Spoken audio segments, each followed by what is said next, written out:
देखो आज हम लोग पढ़ेंगे क्वेश्चन टैग। और क्वेश्चन टैग क्या होता है, सामने आपके डिफिनेशन लिखी है कि question tag is a very short clause at the end of the statement which changes statement into a question. तो जो क्वेश्चन टैग होता है ये एक शॉर्ट आंसर होता है। क्या होता है?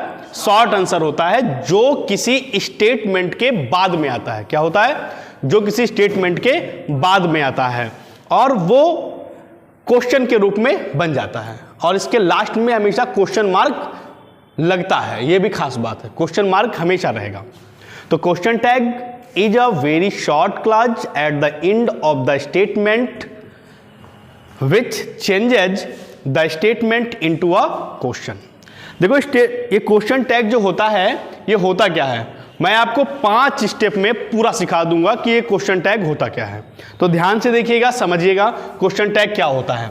इसमें स्टेप नंबर पहले देखो क्वेश्चन टैग होता क्या है। देखो जैसे मैंने कहा Ram is watching TV comma और दिस। तो देखो इज है तो इसका हो जाएगा इजेंट। क्या हो जाएगा? एजेंट। और राम है इसलिए हो जाएगा ही और ये हो जाएगा आपका क्वेश्चन मार्क। तो देखो इस पार्ट को क्या बोलते हैं बताओ? स्टेटमेंट बोलते हैं। वेरी गुड, स्टेटमेंट बोलते हैं और इसको बोलते हैं क्वेश्चन टैग। ठीक है, इसको बोलते हैं क्वेश्चन टैग। तो ये क्वेश्चन टैग आया कैसे? यहां इज था, यहां एजेंट हो गया, यहां राम था तो ही हो गया। तो ये कैसे हुआ, इस कैसे को ही हम लोग आज पढ़ेंगे कि ये क्वेश्चन टैग होता कैसे है, क्या तरीका है इसका, क्या इसके रूल्स हैं। तो इन सब रूल्स को जानने के लिए शुरू करते हैं। देखिएगा इसमें क्वेश्चन टैग को सीखने के लिए स्टेप नंबर 1 आपके सामने ये रहा। देखो स्टेप नंबर 1। स्टेप नंबर 1 क्या है? अब देखो जो ये वाला पार्ट होगा इसको हम लोग स्टेटमेंट बोलेंगे और उसको हम लोग क्वेश्चन टैग बोलेंगे। तो जब भी मैं स्टेटमेंट की बात करूंगा तो आप समझेंगे कॉमा के पहले वाला भाग, और जब मैं क्वेश्चन टैग की बात करूंगा तो आप जानेंगे कॉमा के बाद वाला भाग। ठीक है ना? स्टेप नंबर 1 क्या है? अगर स्टेटमेंट में, यदि स्टेटमेंट में जो सब्जेक्ट आएगा, क्या आएगा? सब्जेक्ट जो आएगा वही टैग में होगा, वही टैग में होगा। क्या मेरी बात समझ पा रहे हैं? इसका मतलब यह है कि जैसा स्टेटमेंट में सब्जेक्ट होगा वैसा टैग में होगा। ठीक है। स्टेप नंबर 2 क्या है? यदि स्टेटमेंट में जो भी आपकी हेल्पिंग वर्ब रहेगी, क्या रहेगी? हेल्पिंग वर्ब जो रहेगी वही टैग में रहेगी। क्या होगा? वही टैग में रहेगी। जैसे अब हेल्पिंग वर्ब क्या होती है? जैसे इज, आर, एम, वाज, वर, इस तरीके से। तो जो स्टेटमेंट में हेल्पिंग वर्ब है वही टैग में रहेगी। Step number 3। स्टेप नंबर 3 क्या है? यदि स्टेटमेंट में, अगर आपका स्टेटमेंट जो है मतलब इस टाइप वाला स्टेटमेंट, अगर वो अफर्मेटिव है, कैसा है? अफर्मेटिव है। ध्यान से देखिएगा, अगर वो अफर्मेटिव है तो इसका टैग कैसा हो जाएगा? निगेटिव हो जाएगा। Very good, negative. और स्टेप नंबर 4 क्या कहता है? यदि स्टेटमेंट निगेटिव है, यदि स्टेटमेंट कैसा है? निगेटिव है, तो आपका जो टैग है, जो आपका टैग है वो कैसा बन जाएगा? अफर्मेटिव। Very good, affirmative. और स्टेप नंबर 5 ध्यान से देखिएगा, यदि आपका स्टेटमेंट, जो स्टेप नंबर 5 है, इसमें होता क्या है कि जो आपका टैग होता है, क्या होता है? टैग, वो हमेशा शॉर्ट फॉर्म में लिखा जाता है। किस फॉर्म में? शॉर्ट फॉर्म में। अब आप सोचोगे शॉर्ट फॉर्म क्या है? तो शॉर्ट फॉर्म क्या है यही मैं बताने वाला हूं। शॉर्ट फॉर्म क्या? तो मैं आपको बता दूं कि जो ये 4 स्टेप थे क्या?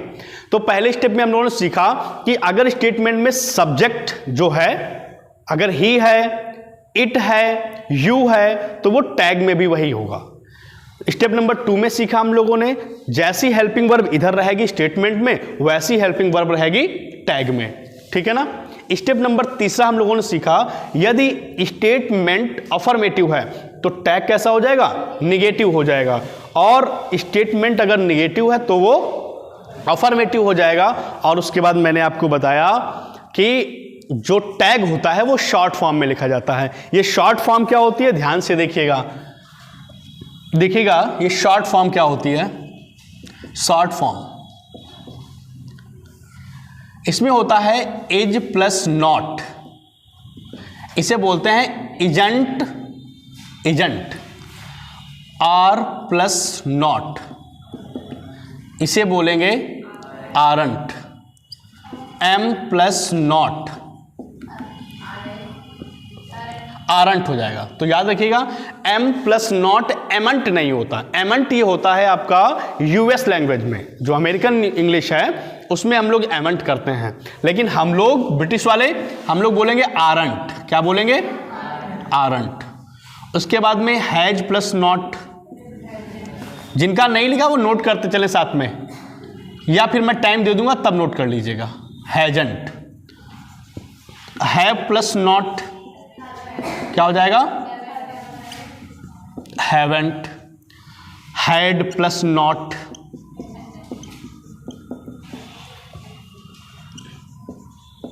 हैडंट। उसके बाद में आपका आता है वॉज। वज प्लस नॉट क्या हो जाएगा, then were plus not weren't हो जाएगा। क्या हो जाएगा, वरंट हो जाएगा।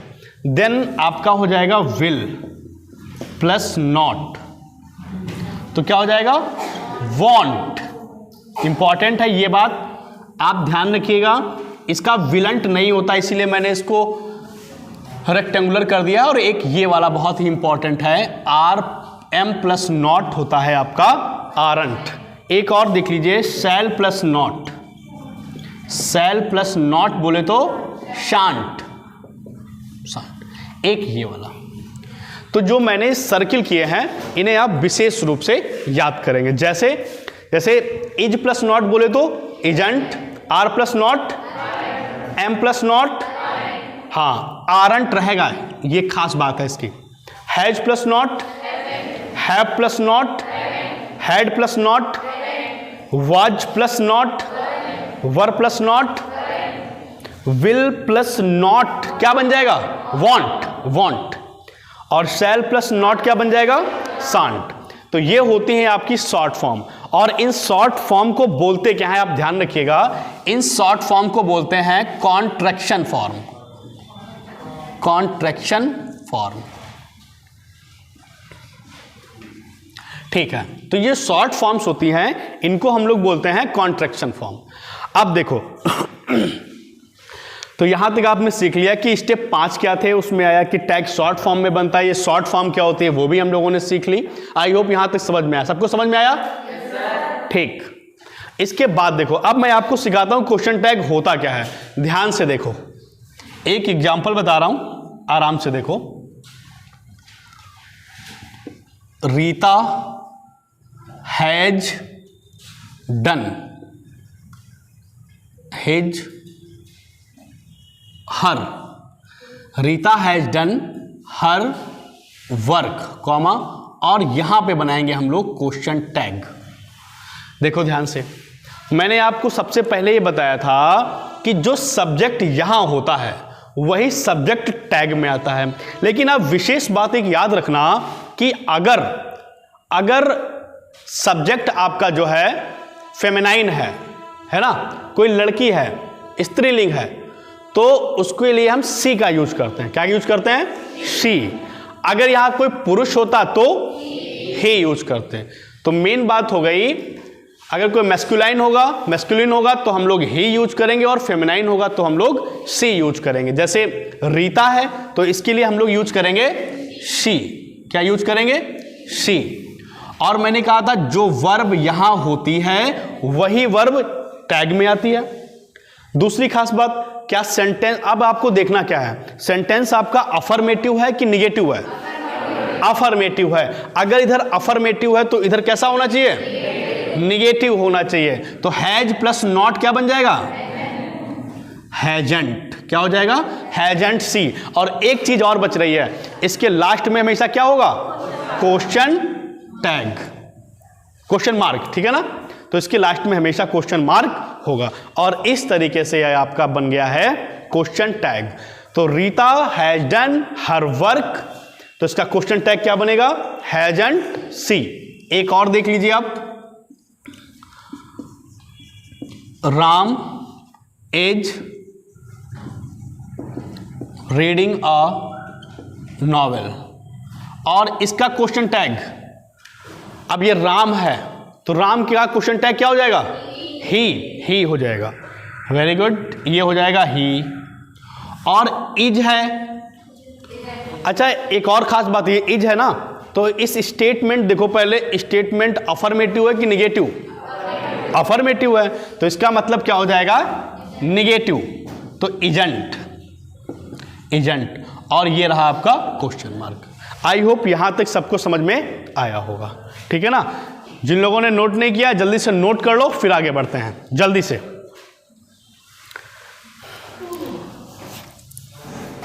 अपने नोट्स बना लीजिए। ये आप जब भी एग्जाम देने जाएं तो यहां से आप अपने नोट्स रिवाइज करिए और पेपर देने जाइए। 100% यहां से आएगा, 1 नंबर का तो श्योर मिलता है आपके हर एग्जाम में। जल्दी से नोट करिए।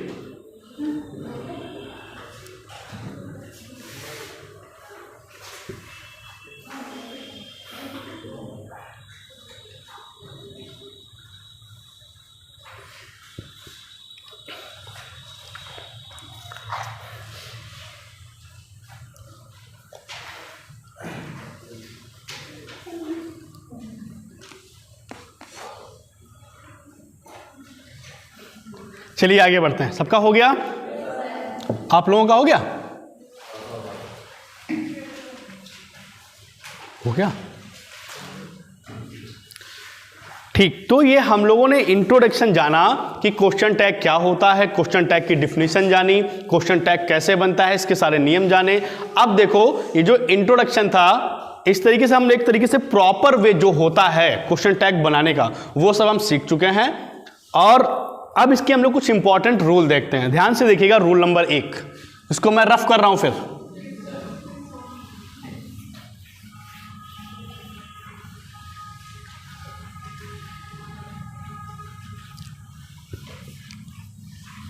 वैसे भी ये YouTube पे आ जाएगा तो आप अपना वहां से भी देख सकते हैं, है ना? और फोटो भी क्लिक कर सकते हैं आपको अगर नोट ना करना हो तो, ठीक है? तो इसका रूल नंबर 1 देखिएगा, ध्यान से देखिएगा। क्वेश्चन टैग का रूल नंबर 1, रूल नंबर 1 क्या कहता है? If statement has no helping verb, मतलब यदि स्टेटमेंट में हेल्पिंग वर्ब ना हो, अगर हेल्पिंग वर्ब ना हो तो इसका टैग कैसे बनेगा? तो इसके टैग का हम लोग टेंस पहचानेंगे। क्या पहचानेंगे? टेंस पहचानेंगे। टेंस को पहचान कर,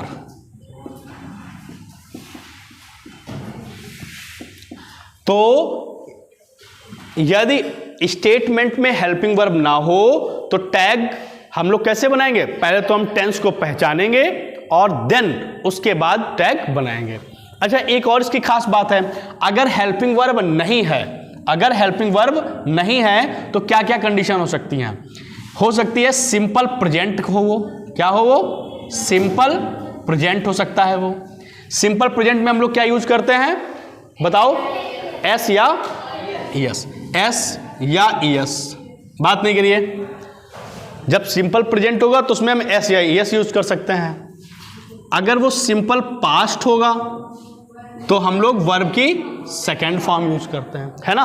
और इसमें और क्या जरूरत पड़ेगी? निगेटिव वाला पोर्शन। अगर हम इनका निगेटिव बनाते हैं तो कैसे बनता है? डू नॉट या डज नॉट। डू या डज की नीड हमको पड़ती है। भाई डू डज पड़ता है कि नहीं जरूरत? ठीक है। और सिंपल पास्ट में निगेटिव बनाने के लिए क्या पड़ेगा जरूरत? डिड। ओके। डिड की नीड हमको पड़ेगी। ठीक है ना, ठीक है।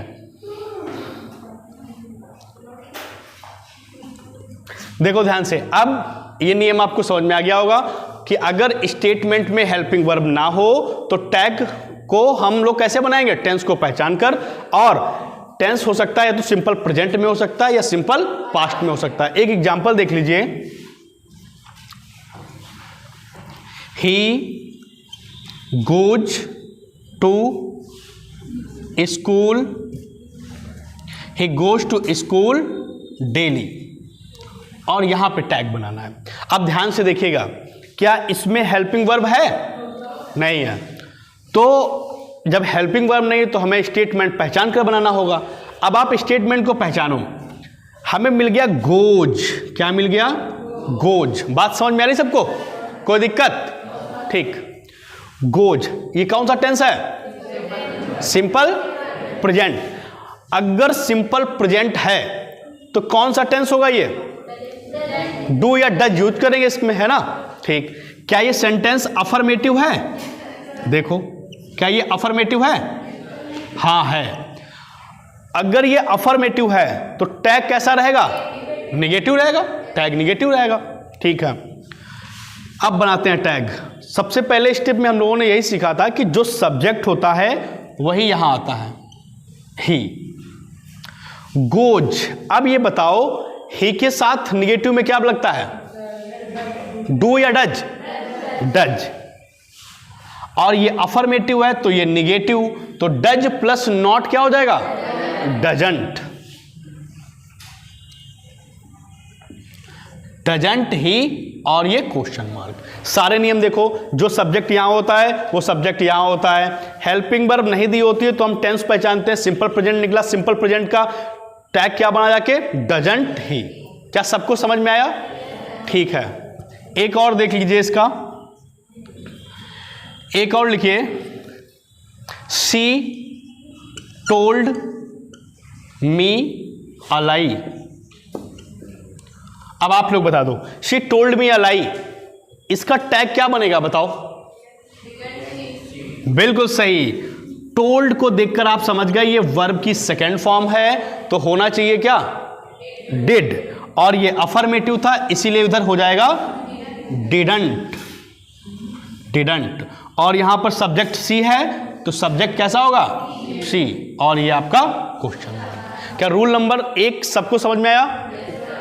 आगे बढ़े, जल्दी से नोट करो इसे भी।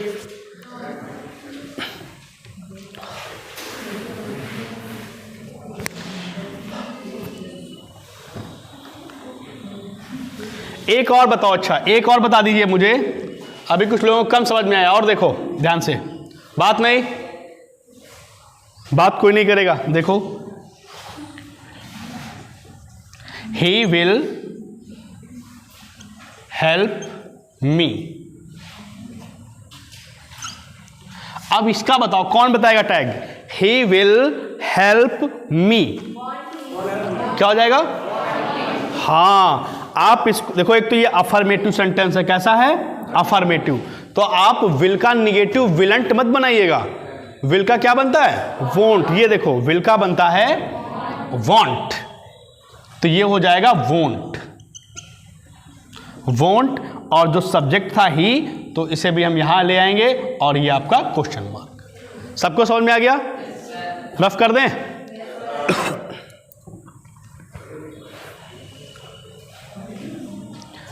आगे देखिएगा, रूल नंबर 2।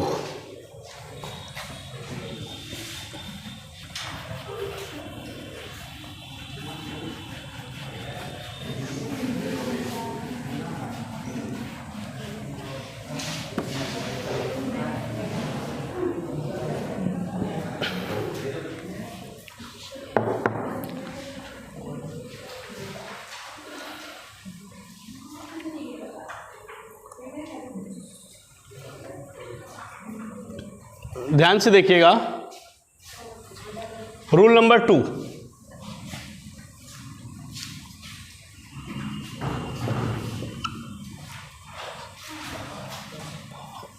देखिएगा, रूल नंबर नेक्स्ट। देखो इसमें क्या होगा, इफ स्टेटमेंट हैज लेटस, क्या होगा? लेटस।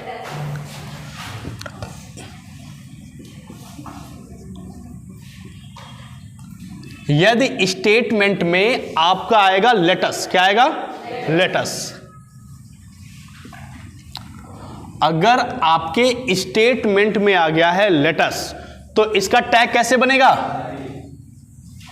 तो इसका टैग हम लोग बनाते हैं शैल वी। क्या बनाते हैं? Shall we. बस इतनी सी बात याद रखनी है, और इससे सरल टैग हो नहीं सकता कोई भी। तो अगर किसी भी सेंटेंस में क्या आएगा आपका? शैल लेटस। क्या आएगा? लेटस। अगर लेटस आएगा तो इसके टैग को हम कैसे बनाएंगे? Shall we. एक एग्जांपल देख लो, आपको समझ में आ जाएगा। Let's study English.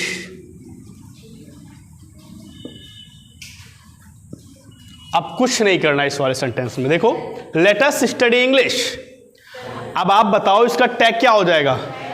आप देखो, सारे जो पिछले नियम थे यहां पर यूज नहीं होंगे। आपको बस देखना है कि इस सेंटेंस में क्या लेटस आया है। अगर लेटस आया है तो बस इसका क्वेश्चन टैग हो जाएगा शैल वी, और ये आपका हो जाएगा क्वेश्चन मार्क। क्या ये वाला नियम सबको समझ में आया? कोई दिक्कत? एक और बता दो मुझे।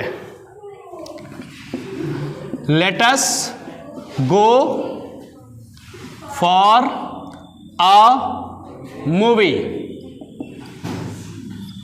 इसका question tag let's go for a movie, shall we.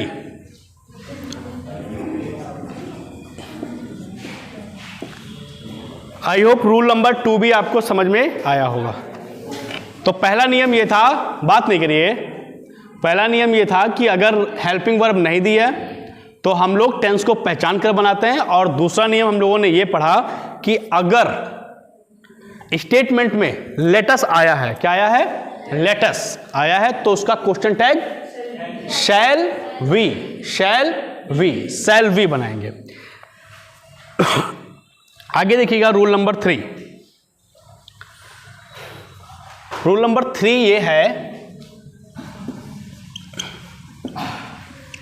यदि if statement has not us after let. यदि statement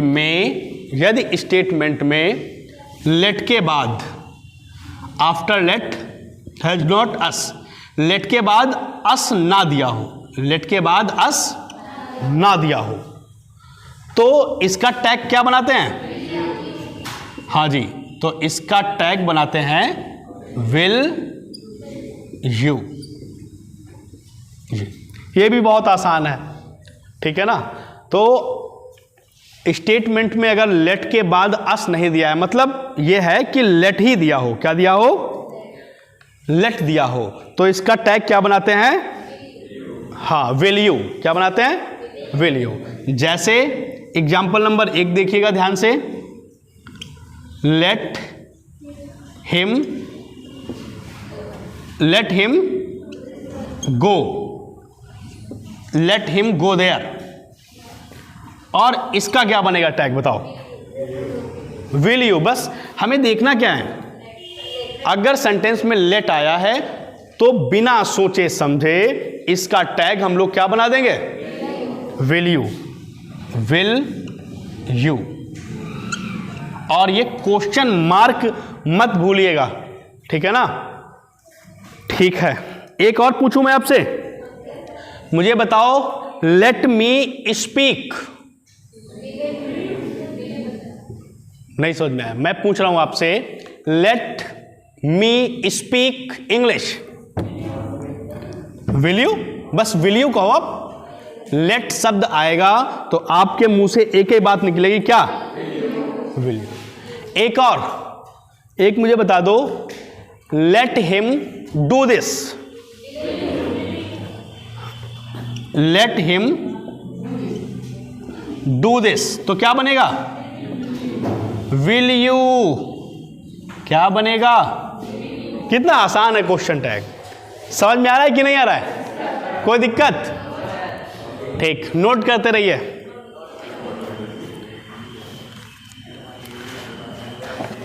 rule number 4,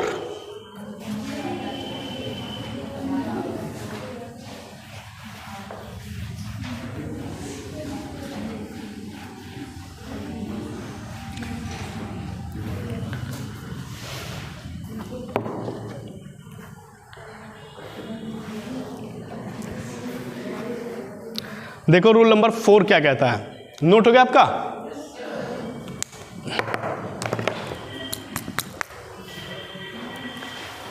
rule number 4 देखो क्या है। रूल नंबर 4, रूल नंबर 4 में यह है कि यदि स्टेटमेंट में, अब स्टेटमेंट क्या होता है तो आप जानते हैं। यदि स्टेटमेंट में आपका आ जाएगा समवन, क्या आ जाएगा? Someone, somebody, anyone, no one, nobody, और बताओ नन, एवरीबडी, एवरीवन, एवरीवन। अगर आपको स्टेटमेंट में ये शब्द मिलते हैं, कौन कौन से? Somebody, someone, everybody, everyone, nobody, no one, none, anybody, anyone, तो इसमें खास बात क्या होती है कि भाई इनके साथ जो वर्ब आती है, इनके साथ जो वर्ब आती है वो कैसी होती है? सिंगुलर। तो इन सभी शब्दों के साथ जो वर्ब आती है वो सिंगुलर आती है, क्योंकि ये सब्जेक्ट में सिंगुलर होते हैं। अगर ये सिंगुलर होते हैं तो भाई वर्ब सिंगुलर ही तो आएगी, ठीक। लेकिन जब हम इनका टैग बनाते हैं, क्या बनाते हैं? इनका टैग बनाते हैं। तो टैग में क्या होता है? तो जब इनका टैग बनता है तो जो वर्ब सिंगुलर होती है वो वर्ब हो जाती है आपकी प्लूरल। क्या हो जाती है? वर्ब हो जाती है प्लूरल। और सब्जेक्ट क्या यूज करते हैं? और सब्जेक्ट दे का प्रयोग करते हैं। सब्जेक्ट किसका प्रयोग करते हैं? दे। तो ये नियम सबको समझ में आया कि अगर स्टेटमेंट में someone, somebody, anyone, none, nobody, no one, है ना, एनीबडी, एनीवन, ये सब आए तो तो इनके साथ तो वर्ब सिंगुलर लगी होगी। लेकिन जब हम इनका टैग बनाएंगे, क्या बनाएंगे? टैग बनाएंगे, तो वर्ब प्लूरल हो जाएगी और सब्जेक्ट क्या हो जाएगा? दे। सब्जेक्ट क्या हो जाएगा? दे हो जाएगा, ठीक। अच्छा ठीक, एक एग्जांपल लिख रहा हूं, मुझे बताओ कैसे बनेगा ये। Everybody is in the room, इसका टैग क्या बनेगा ये बताओ। Everybody is in the room, देखो क्या होगा, एक समझो ध्यान से। मैंने ये बताया कि जो एवरीबडी ये शब्द है इससे सेंटेंस की शुरुआत होगी, और इसमें अगर वर्ब सिंगुलर है, वर्ब कैसी है? सिंगुलर है, तो टैग में क्या हो जाएगी? वर्ब प्लूरल हो जाएगी। वर्ब हो जाएगी प्लूरल। इज का क्या हो जाएगा? आर। दूसरी खास बात, ये सेंटेंस कैसा है? अफर्मेटिव। अगर अफर्मेटिव है तो कैसा हो जाएगा? निगेटिव। निगेटिव हो जाएगा। तो इज का प्लूरल आर और आर का निगेटिव आरंट। आरंट हो जाएगा। और मैंने सब्जेक्ट क्या बताया आपको? दे। और आप दे लगा देंगे और ये आपका क्वेश्चन मार्क हो जाएगा। और इस तरीके से ये नियम होता है। क्या सबको समझ में आ रहा है? ठीक है।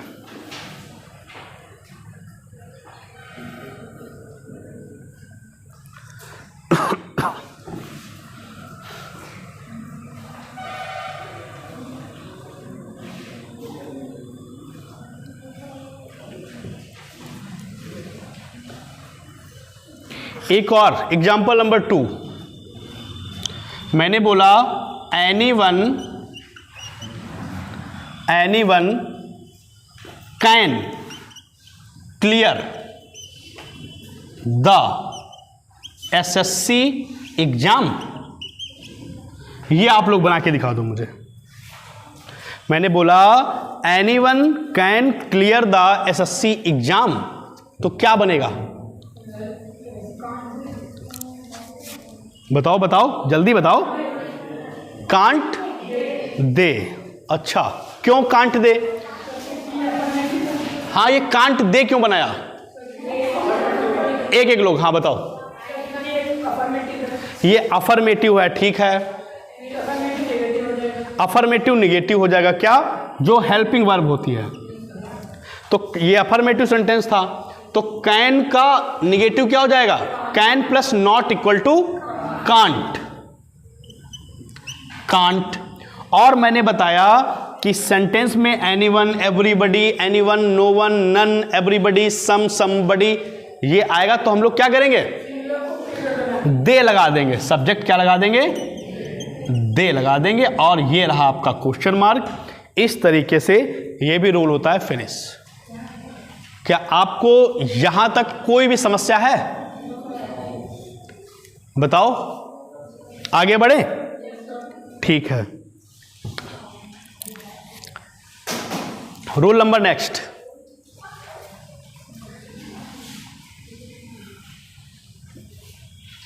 नोट कर लीजिएगा बाकी लोग। फिलहाल ये यूट्यूब पे तो आ ही जाएगा, तो वहां भी देख सकते हैं, लेकिन आप अपने नोट्स बनाते चलिए साथ में। और जो लोग नए हैं, देखो मैं आपको बताऊं कि बात नहीं करो पीछे।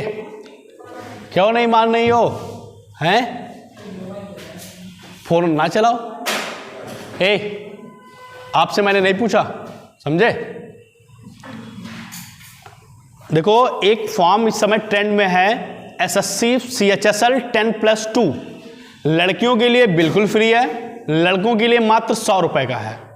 और आपके उसमें English, reasoning, math, GK 4 portion आते हैं। तो आप लोग उसका फॉर्म भर दीजिए सब लोग, अभी लास्ट डेट होने वाली है। और जिन लोगों के पास पेट 2022 वाला, एक और वैकेंसी आई है, जिनके पास पेट 2022 वाला है, तो वो लोग, एक एग्जाम आया है बीडीओ का, है ना, विलेज डेवलपमेंट ऑफिसर का, तो वो वाला फॉर्म भी भर देंगे अगर आपके पास CCC है तो भी। कितने लोगों के पास CCC है? अरे छोड़ो, किसके पास CCC नहीं है? अरे ये तो बहुत बड़ी समस्या है। देखो मेरी बात सुनो, बात सुनो। एक तो आप यूपी में रहते हैं, मेरी बात सुनो, केवल मैं बोलूंगा और कोई नहीं बोलेगा। देखो, एक तो आप यूपी में रहते हैं और आपके पास पेट नहीं है, वो सॉरी CCC नहीं है, तो बहुत बड़ी समस्या है। सबसे पहले आप लोग उसका CCC का फॉर्म भरो, समझ रहे हैं? CCC कर लो, क्योंकि जितने भी फॉर्म आते हैं यूपी वाले, उसमें CCC अनिवार्य होता है। क्योंकि आपका अभी हाल ही में जूनियर असिस्टेंट आने वाला है, बहुत जल्द जूनियर असिस्टेंट आने वाला है, इलाहाबाद हाईकोर्ट आने वाला है, क्योंकि 2024 में है चुनाव, तो ढेर सारी वैकेंसी आने वाली है। तो आप अपना ये CCC करके पास करके रख लो उसको। अब देखो, वीडियो आया, आप नहीं भर पाएंगे, जूनियर असिस्टेंट आने वाला है, आप नहीं भर पाएंगे, इलाहाबाद हाईकोर्ट आने वाला है, नहीं भर पाएंगे, और उसमें कंप्यूटर ऑपरेटर की आने वाली हैं, वो भी आप फॉर्म नहीं भर पाएंगे। आपके पास तो CCC है ही नहीं। तो आप लोग अपना CCC सबसे पहले करो। 500-600 रुपए का फॉर्म है, भर दो, बस पढ़ लेना थोड़ा सा, बाकी मैं बता दूंगा आपको जो पढ़ना है, सब पास हो जाओगे, गारंटी इस बात की। लेकिन आप फॉर्म तो भरो, ठीक? Rule number next.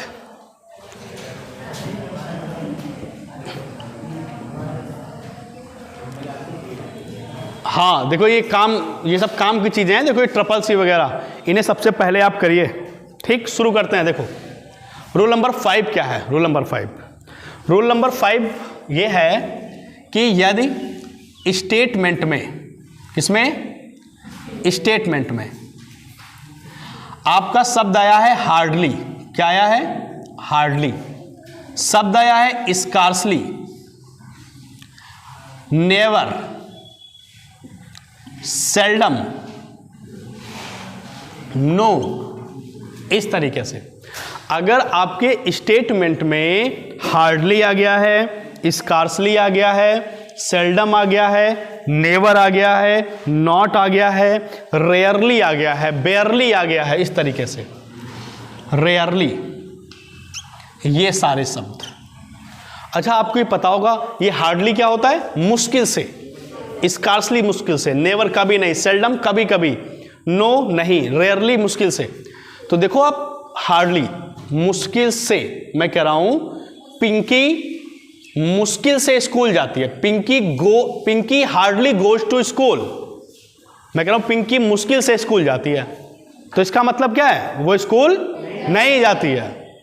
तो ये सारे शब्द निगेटिव सेंस देते हैं। कैसा देते हैं? निगेटिव सेंस देते हैं। ये सारे शब्द क्या करते हैं? निगेटिव सेंस देते हैं। अच्छा, अब आप बताओ मुझे, क्वेश्चन टैग की खास बात क्या थी? अगर स्टेटमेंट अफर्मेटिव होगा तो टैग निगेटिव होगा, लेकिन जब स्टेटमेंट ही निगेटिव होगा तो क्वेश्चन टैग कैसा बनेगा? अफर्मेटिव बनेगा, बस खत्म। इसका मतलब यह है कि जो इसका टैग होगा वो कैसा बनेगा? अफर्मेटिव बनेगा। बस इतनी सी बात थी। और यह भी इंपॉर्टेंट है, पेपर में खूब पूछा जाता है। मैं लिखे दे रहा हूं एक एग्जांपल, देखो ध्यान से। पिंकी को ले लेते हैं। Pinky hardly goes to coaching. Pinky hardly goes to Abhyuday coaching, है ना? बहुत मुश्किल से जाती है अभ्युदय कोचिंग। अब देखो, अब आप लोग मुझे बता दो इसका टैग क्या बनेगा? डजंट। देखो लोग बता नहीं पा रहे हैं, इसमें हेल्पिंग वर्ब भी नहीं है। आप पुराना नियम देखो, रूल नंबर 1, इसमें हेल्पिंग वर्ब नहीं है, तो क्या बनेगा बताओ? डजंट,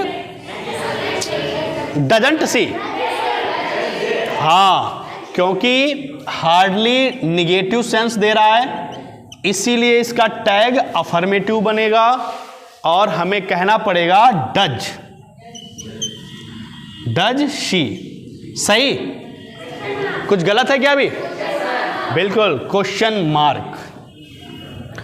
तो रूल नंबर 4 भी आप सीख चुके हैं। बधाई हो आपको कि आप सीख चुके हैं।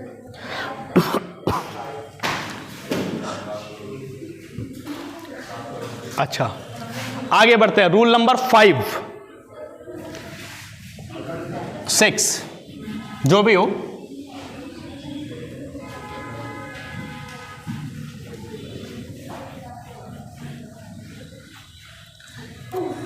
ध्यान से पढ़िएगा इस रूल को, इंपॉर्टेंट रूल है।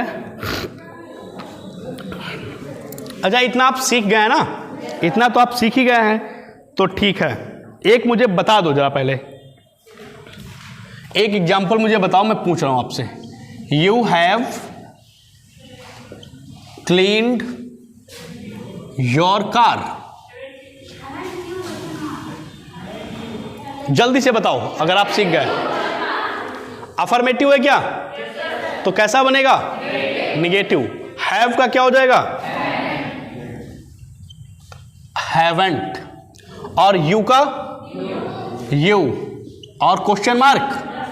Question mark. बहुत बढ़िया, ठीक है। आप लग रहा है सीख गए हैं। एक और, मैंने पूछा आपसे, you are American. You are American, aren't. बिल्कुल सही, आरंट यू। बहुत बढ़िया। एक और, she has not done her work, done her homework. इसका बताओ, ये बहुत कठिन क्वेश्चन है। क्या हो जाएगा? हाँ, क्योंकि ये निगेटिव है, इसीलिए टैग बनेगा अफर्मेटिव। तो क्या करेंगे हम लोग? हैज शी और ये क्वेश्चन मार्क। ठीक है, बहुत बढ़िया। ये भी आप नियम सीख गए हैं। ओके,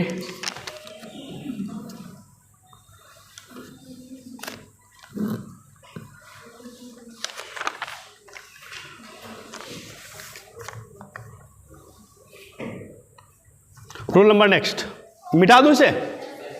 ठीक,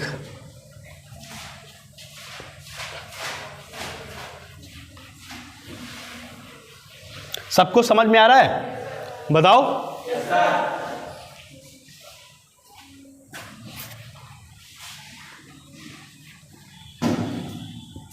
एक नियम लिखो, फिर मैं आपको समझाता हूं।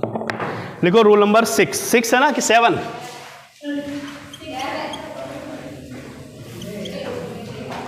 जो भी हो, आप 6 और 6 डाल लो, 7 और 7 डाल लीजिए। लिखो इसमें। अच्छा ये बताओ, क्या आप लोग इंपरेटिव सेंटेंस जानते हैं कि नहीं? मैंने पढ़ाया आपको एक्टिव पैसिव में, उसमें नरेशन में पढ़ाया आपको मैंने, है ना?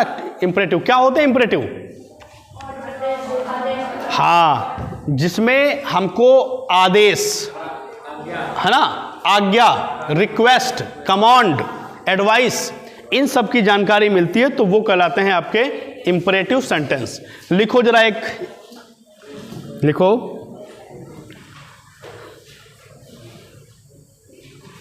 जब इंपरेटिव सेंटेंस में, जब इंपरेटिव सेंटेंस में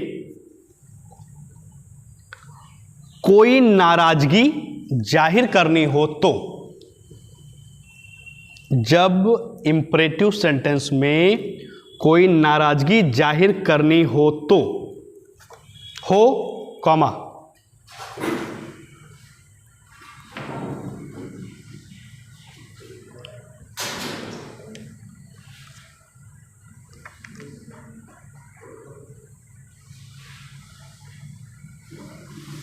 जब इंपरेटिव सेंटेंस में कोई नाराजगी जाहिर करनी हो, कॉमा, किसी को डांटना फटकारना हो,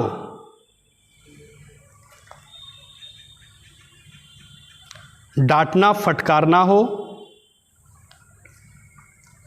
कॉमा, या फिर किसी को कोई काम करने से रोकना हो, या किसी को काम करने से रोकना हो, या किसी को कोई काम करने से रोकना हो, तो टैग हमेशा, तो टैग हमेशा, तो टैग हमेशा कांट यू होगा, कांट यू।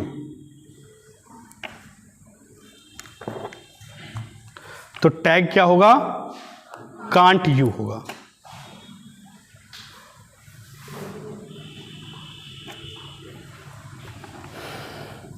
तो ये आपने समझ लिया। देखो ये मैंने हिंदी में इसलिए बताया ताकि आप अच्छे समझ जाओ कि जब किसी इंपरेटिव सेंटेंस में कोई नाराजगी दिखानी हो, या फिर जाहिर करनी हो, डांटना फटकारना हो, या कोई काम करने से रोकना हो, तो इसका क्वेश्चन टैग क्या बनेगा? Can't you. यानी कि to express annoyance, to scold someone और to prohibit a person with imperative sentence use can't you tag, can't you question tag. तो इसमें क्या क्या खास बात समझ में आई? हमें समझ में आया कि अगर हम किसी को स्कॉल्ड करेंगे, है ना, किसी काम को जो है हम प्रोहिबिट करेंगे यानी रोकेंगे, तो इसका जो टैग होगा वो क्या बनेगा? कांट, कांट यू बनेगा, कांट यू बनेगा। बात तो समझ में आई। अब देखो ये हम जानेंगे कैसे? ये हमें जब स्टेटमेंट दिया होगा उसको हम समझेंगे भाई, तभी तो जान पाएंगे। मैंने कहा शट अप, हाँ शट अप नहीं, शट अप।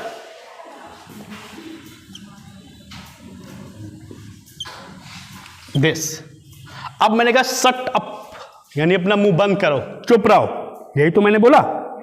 ठीक, जब मैंने ये आपसे बोला तो मैं क्या कह रहा हूं? मैं आपको बोलने से रोक रहा हूं, यही है ना। अब आपको टैग तो पता है क्या बनेगा? बहुत बढ़िया। कांट यू, और ये रहा आपका क्वेश्चन मार्क। कठिन है क्या ये नियम? ठीक है, बहुत बढ़िया। मैंने कहा यूज योर मोबाइल, मैंने बोला यूज योर मोबाइल, मैंने कहा अपना मोबाइल यूज करो, मतलब आप मेरा यूज कर रहे होगे, तो मैंने कहा कि भाई अपना फोन यूज करो, मेरा नहीं। तो मैंने कहा यूज योर मोबाइल, टैग क्या बनेगा? बहुत सिंपल है ये तो, इसमें तो कुछ था ही नहीं।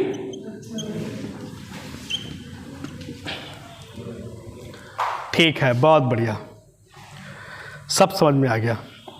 इसी का एक पार्ट बी भी है, इसका एक पार्ट बी है, वो नोट करो जो पेपर में खूब पूछा जाता है। रूल नंबर 8, इसमें भी लिखो भाई।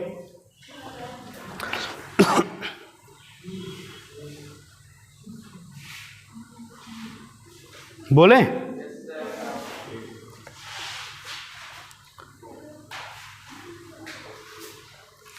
लिखो इम्परेटिव। अच्छा एक चीज बताओ, अभी मैंने बोला शट अप, तो मैंने किससे बोला? आपसे बोला ना, मैंने आपसे बोला। तो इसमें क्या आपका मतलब होता है यू? क्या यू मैंने इसमें कहीं पे लिखा? स्टेटमेंट में क्या मैंने यू लिखा? नहीं। तो मैं कहना ये चाहता हूं कि इसमें जो यू होता है वो हाइड होता है, छिपा होता है, वो दिखता नहीं है। मैंने कहा शट अप, चुप रहो, तो मैंने आपसे कहा, तो इसमें यू दिखता नहीं है, ठीक है ना। मैंने कहा यूज योर मोबाइल, अपना फोन यूज करो, तो मैंने किसी से तो कहा होगा, तो यू इसमें भी था, लेकिन ये दिखाया नहीं जाता, इसमें यू जो होता है वो हाइड रहता है। ठीक, लिखो इसी का एक बात लिखवा देता हूं मैं, ये बात इंपरेटिव सेंटेंस में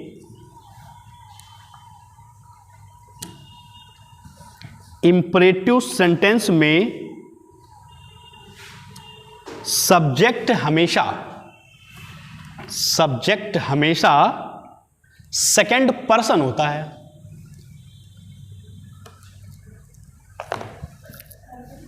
सेंटेंस में, इंपरेटिव सेंटेंस में सब्जेक्ट हमेशा सेकंड पर्सन होता है। सेकंड पर्सन बोले तो यू। अरे सेकंड पर्सन क्या होता है? ये तो मैंने बहुत बार पढ़ाया है। 3 पर्सन होते हैं ना, एक होता है आई माई मी, वी आवर अस। अब second person you your you. Third person he his him, she her her, it it's it. तो इसमें जो यू है वो सेकंड पर्सन है, ठीक है ना, ये आपको याद होना चाहिए। मैंने बोला कि इंपरेटिव सेंटेंस में सब्जेक्ट हमेशा सेकंड पर्सन होता है, इसका जिसका मतलब है यू, जिसको हम यू कहते हैं। आगे लिखो, जिसको कभी ना तो बोला जाता है और ना ही लिखा जाता है। जिसको कभी ना तो बोला जाता है और ना ही कभी लिखा जाता है, परंतु यह दोनों लिसनर और स्पीकर, परंतु यह लिसनर और स्पीकर द्वारा अंडरस्टूड होता है। जिसमें यह दोनों लिसनर और स्पीकर द्वारा अंडरस्टूड होता है। UNDERSTOOD, और लिसनर की स्पेलिंग होती है LISTENER, और स्पीकर की होती है SPEAKER। तो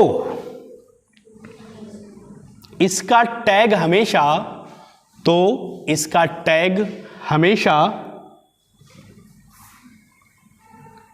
विल यू होता है।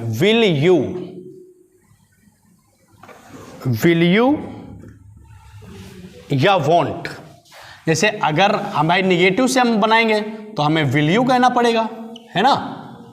और विल यू होगा तो हमें कहना पड़ेगा वॉन्ट, वॉन्ट यू।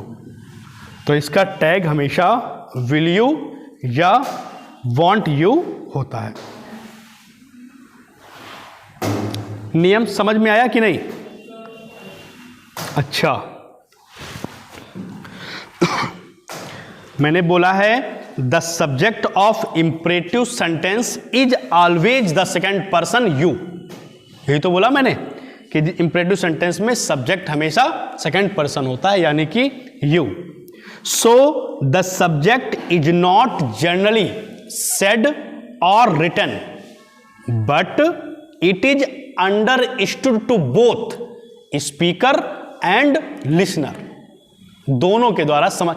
मैंने कहा शटअप, तो मैं तो जानता हूं मैंने आपसे बोला और आप भी समझ गए कि मुझसे ही बोला गया है ना? ये आप समझ जाओगे कि ना? ठीक है, तो लिखो फिर एक और एग्जाम्पल लिखो इसका। मैंने कहा ओपन द विंडो, मैंने कहा विंडो खोलो। किससे कहा? आपसे बोला और आप भी समझ गए मुझसे ही कहा गया, मुझे ही खोलनी है भाई, समझ गए ना आप? वो लिखा ओपन द विंडो, तो इसका टैग क्या हो जाएगा? वॉन्ट यू हो जाएगा। क्यों हो जाएगा? क्योंकि ये अफर्मेटिव है तो हमको कहना पड़ेगा वॉन्ट। कुछ करना ही नहीं, ये तो याद करना है आपको बस, वॉन्ट यू। क्या बात समझ में आई? इजी है कि नहीं? ठीक है, एक और लिखो। मैंने बोला don't play in the grass. मैंने कहा don't play in the grass, घास पर मत खेलो। क्या कह रहे हो तुम लोग? Will you, will you. ठीक सर, समझ में आ गया। तो कितना आसान था ये, विल यू। और ये रहा आपका क्वेश्चन मार्क। आई होप समझ में आया होगा। अच्छा, एक और पूछूं आपसे, बताओ मुझे, प्लीज डोंट गो आउट। समझे नहीं आया लोगों के? फिर से सुनो। मैंने बोला please don't go out. Will you, will you तो बनेगा। हाँ ठीक। मैंने कहा please give me some money. Won't you, आवाज नहीं आ रही। Please give me some milk. ठीक, बहुत बढ़िया। तो बहुत सब सीख गए। तो इस तरीके से we can say question tag finish होता है। आई होप सब समझ में आया होगा। किसी को पूरे क्वेश्चन टैग में कोई समस्या हो तो बताएं। कुछ पूछना है? ठीक, अब हम लोग सॉल्व करेंगे पेपर, और पेपर में भी ढेर सारे क्वेश्चन है प्रैक्टिस के लिए, और वो हम लोग सॉल्व करेंगे। अब पेपर देखो बच्चे, पेपर क्या हुए यहां से? पेपर किसके पास नहीं है?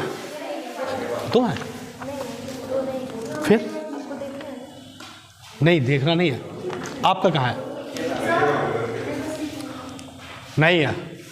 अच्छा, आप लेट आई है ना, आपकी गिनती काउंट नहीं की गई थी, आज फर्स्ट टाइम आई है। अच्छा, तो इसके लिए क्या हो सकता है? इसके लिए ये हो सकता है आप अपने फ़ोन में इसकी फ़ोटो खींच लीजिए पड़ोसी से और वो सॉल्व करिए, लेकिन लास्ट में मैं आपको दे दूंगा पेपर। फ़ोन पड़ोसी ले लो, किसी का फ़ोन ले लो, लाना हो तो ले आओ, अगर यहीं हो तो ले आओ जल्दी से। अच्छा, अगर आप लोगों को क्वेश्चन टैग पूरा समझ में आया है तो पेपर निकालिए और आराम से, को मैं मिटा देता हूं इसे ताकि हम लोग इस पर भी समझेंगे।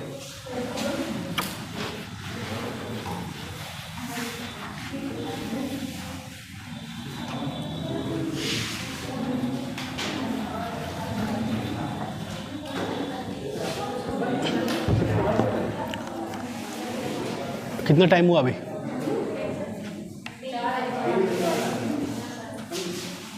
चलें, ठीक है।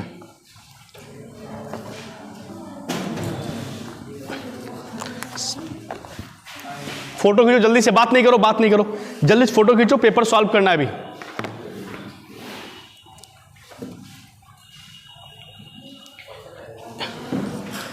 एक पेन दो मुझे।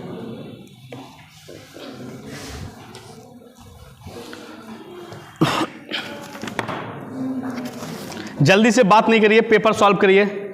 जो आपको पेपर दिया गया है, सारे नियम आपने सीख लिए, अब बस आपको सही करना है उनको। आपने फोटो क्लिक की, पेपर दे दिया? अच्छा ठीक है, आपको पेपर मैं दे दूंगा लास्ट में, लेकिन आप अभी उससे देखते रहिए, ठीक है? और अपना ऑप्शन भी लिखते रहिए, पहले का ए, दूसरे का भी, जो भी है। तो देखो, पहले में एक दो मैं बताता हूं बोर्ड पे। पहले में लिखा हुआ है राहुल, क्या लिखा हुआ है? Invited me. Rahul invited me, अभी तो पढ़ाया मैंने, क्या बनेगा? Didn't he. देखो मैं समझा रहा हूं, ये है वर्ब की सेकेंड फॉर्म, और वर्ब और ये सेंटेंस है आपका अफर्मेटिव। कैसा है? अफर्मेटिव है। अगर अफर्मेटिव है तो टैग निगेटिव होगा, और सेकेंड फॉर्म के लिए निगेटिव क्या जाता है? डिडंट। तो हमें यूज करना पड़ेगा डिडंट। और राहुल के लिए ही और क्वेश्चन मार्क। क्या सबको पहला समझ में आया? समझ में आया आपको? पीछे आपको आ रहा है समझ में? ठीक है, अगला देखो पेपर में। इट रेन्ड हैविली, क्या बनेगा? Didn't it. Very good, very good. Option number 1, second का ऑप्शन 1। तीसरा देखो, मैं बोल रहा हूं, मुझे बोलने दो पहले। दिस गर्ल विल असिस्ट अस। अब देखो अफर्मेटिव है तो विल का वोंट, विल का क्या हो जाएगा? वॉन्ट। और गर्ल है उसके लिए she. Option 1, very good. Polygamy is prohibited in India, कितना सरल है, क्या हो जाएगा? Isn't it. बहुत बढ़िया। नेक्स्ट, अब देखा ध्यान से, कठिन वाला आ गया। Everyone notices a stoic person, don't they. देखो इसका टैग हमेशा क्या होता है? दे। और नोटिसेस एस या ईएस से हम जान गए ये सिंपल प्रेजेंट है, और सिंपल प्रेजेंट में हम लोग क्या यूज करते हैं? डू या डज। तो हमें कहना पड़ेगा don't they. Question number 6, mathematics. अरे मैंने बोला mathematics is an interesting subject. Is का हो जाएगा isn't it, isn't it. Option number B. 7 number, the team played well. सही से बताओ। Didn't it. Very good, very good. देखो इतनी जल्दबाजी नहीं, सबको करने दो ताकि सब सीखें। सबका साथ, जी हाँ, सबका विकास। तो हम लोग देखो यहां से कोई ये नहीं हुआ कि कोई कम सीखे, कोई कहे कि मुझे तो थोड़ा समझ में आया, कोई कहे मुझे थोड़ा ज्यादा समझ में आया, ये सब नहीं, सबको 100% समझ में आना चाहिए, है ना? ठीक, आगे बढ़ते हैं। द पुलिस नैब्ड द सस्पेक्ट, क्या हो जाएगा? डिडंट दे, क्योंकि पुलिस हमेशा प्लूरल होता है ना? और नैब्ड का मतलब होता है जैसे किसी पे आपको शक हो और उसे पकड़ना, फिर तो डिडंट दे। अगला, ही इनवाइटेड नोबडी। अरे सही से करो। नो, नो आ गया, नो मतलब अफर्मेटिव बनेगा, अफर्मेटिव। तो क्या हो जाएगा? Did, did he. Very good, चौथा ऑप्शन सही। आपको समझ में आ रहा है? आगे इन्हें बुलाओ, आपको समझ में आ रहा है कुछ? ठीक, आपको पीछे सब समझ में आ रहा है? थोड़ा बहुत आ रहा है कि नहीं? थोड़ा बहुत आ रहा है? हाँ, फर्स्ट क्लास है ना आपकी। ठीक। 10 number, Ramesh knows little German,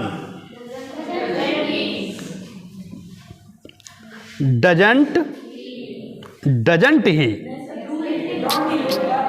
ना।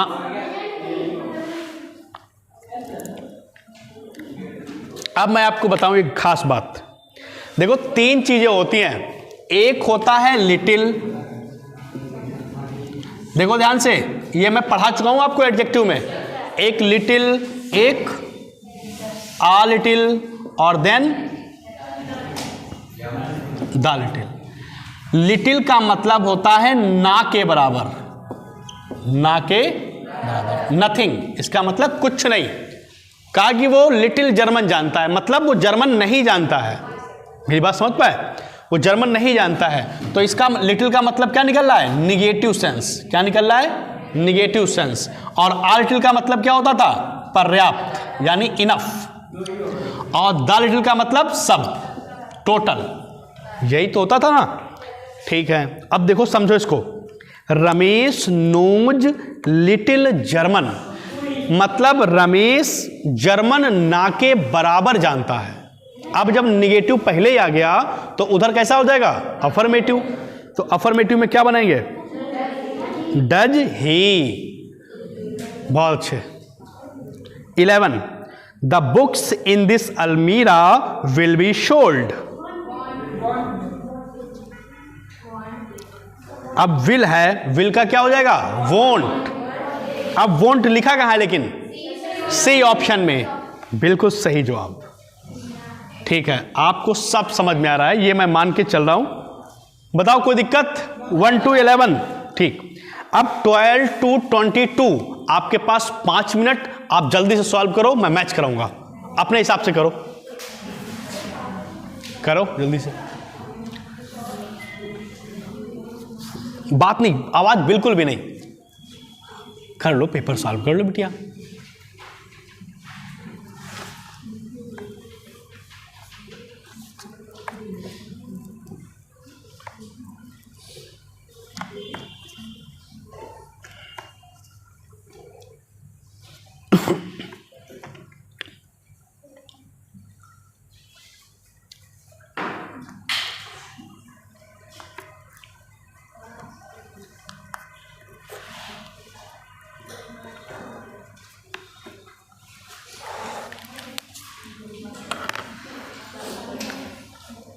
जल्दी करते रहो, करते रहो।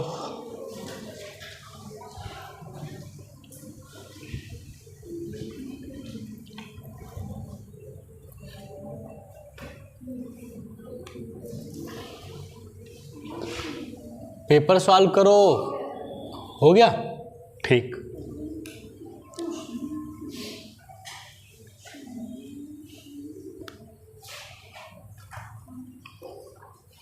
एक भी गलत नहीं होना चाहिए, क्योंकि आप सब सीख चुके हैं।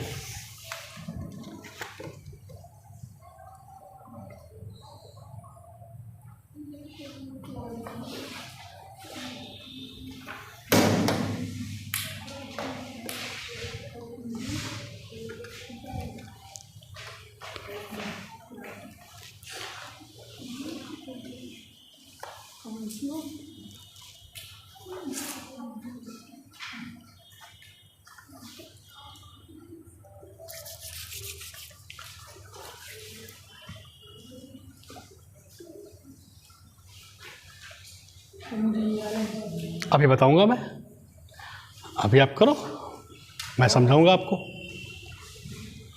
जब तक आपको समझ में नहीं आएगा तब तक मैं समझाऊंगा।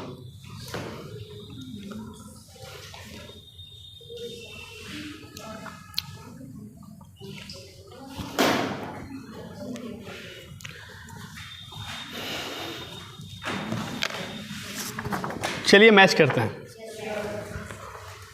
12 का जवाब डी ऑप्शन सही हो जाएगा। D for dog. लिखा था हीना एट नथिंग टुडे, तो नथिंग पहले आ गया तो उधर अफर्मेटिव, यानी कि डिड शी।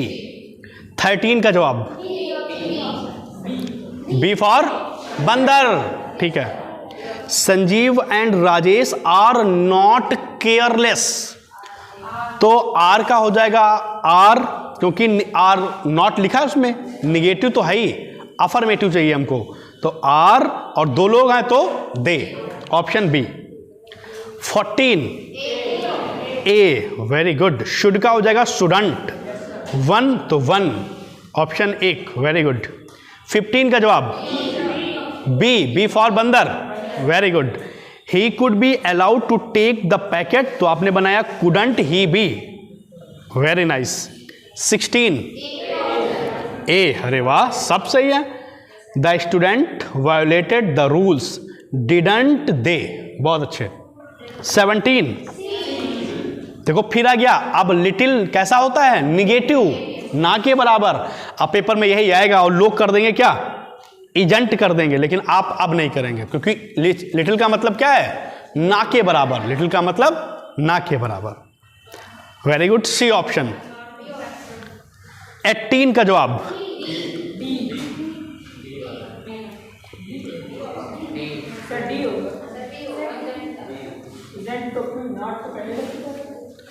18 का हो जाएगा D option, D, D for dog. देखो उसमें लिखा क्या है, I am not expected to serve them. जब नॉट पहले ही आ गया है तो उधर तो अफर्मेटिव बनेगा, तो हमें कहना पड़ेगा am I, option D. Next 19 का जवाब A option, aren't there, very good. लो आ गया 20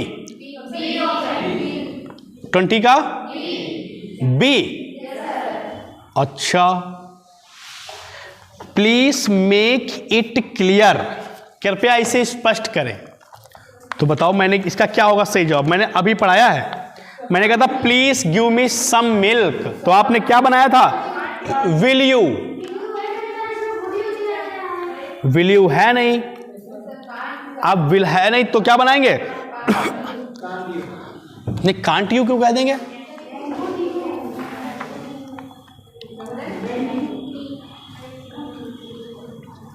हाँ। अब बताओ इसका सही जवाब क्या है, कौन बताएगा।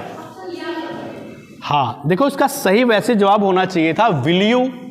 अच्छा जब विल यू है नहीं, अब 4 ऑप्शन हमारे पास कंडीशन है कि एक तो सही करना है, तो एप्रोप्रिएट आंसर कौन सा हो जाएगा, ऑप्शन सी वुड यू, और वहीं पे ऑब्लिक करके लिख लीजिए will you.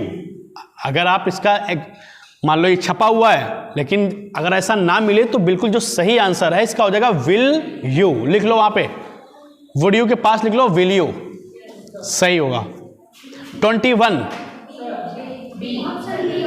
Option B, don't push me to my limits, तो विल यू। लास्ट 22 का जवाब लेट आ गया, let, let Ramesh call me, तो क्या हो जाएगा विल यू, क्या हो जाएगा विल यू, बहुत अच्छे।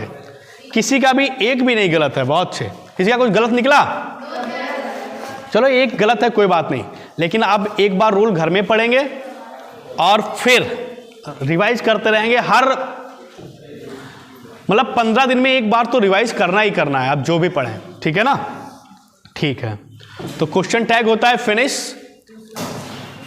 तो आज का काम इतना ही रहेगा, गुड बाय, टेक केयर, मिलते हैं